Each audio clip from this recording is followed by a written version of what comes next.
Welcome. So here's the unique paper code. Name of the paper is Vedic Maths 1. It's a VAC course. It's for semester 1 to 4. Our maximum duration is 1 hour and maximum is 30. Guys, remember to read all the instructions before attempting the question paper. Okay, here's the question number 1.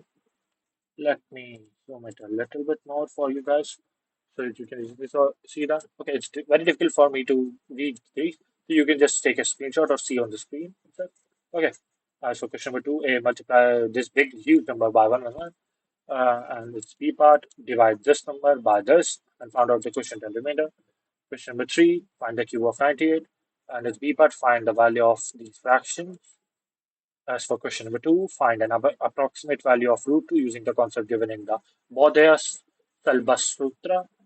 As for b part, find the square of 190.